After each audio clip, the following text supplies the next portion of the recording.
মিষ্টি কুমড়া পাম্পকিন খুবই পুষ্টিকর এবং স্বাস্থ্যকর একটি সবজি।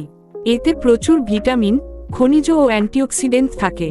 এর কিছু প্রধান উপকারিতা হল: পুষ্টিগুণ: ভিটামিন এ, সি, ই, কে এবং বি কমপ্লেক্স ভিটামিন সমৃদ্ধ। প্রচুর বিটা ক্যারোটিন আছে যা শরীরে ভিটামিন এতে রূপান্তরিত হয়। ক্যালসিয়াম, আয়রন, পটাশিয়াম, ম্যাগনেসিয়াম সহ দরকারি খনিজ রয়েছে। ফাইবার সমৃদ্ধ, হজমে সহায়ক। স্বাস্থ্য উপকারিতা: চোখের জন্য ভালো। বিটা ক্যারোটিন ও ভিটামিন এ চোখের দৃষ্টিশক্তি ভালো রাখে। হজমে সহায়ক। ফাইবার হজম প্রক্রিয়া ঠিক রাখে ও কোষ্ঠকাঠিন্য কমায়। হৃৎপিণ্ডের জন্য উপকারী। পটাশিয়াম ও অ্যান্টিঅক্সিডেন্ট রক্তচাপ নিয়ন্ত্রণে রাখে। ইমিউন সিস্টেম মজবুত করে। ভিটামিন সি ও অ্যান্টিঅক্সিডেন্ট রোগ প্রতিরোধ ক্ষমতা বাড়ায়। ত্বক ও চুলের যত্নে সহায়ক। ভিটামিন ই ও জিঙ্ক ত্বককে উজ্জ্বল ও চুলকে মজবুত রাখে। ওজন কমাতে সহায়ক। ক্যালোরি কম কিন্তু ফাইবার বেশি, ফলে ক্ষুধা নিয়ন্ত্রণে থাকে।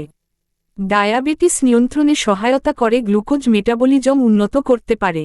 তবে অতিরিক্ত না খাওয়াই ভালো, কারণ এতে প্রাকৃতিক চিনি থাকে।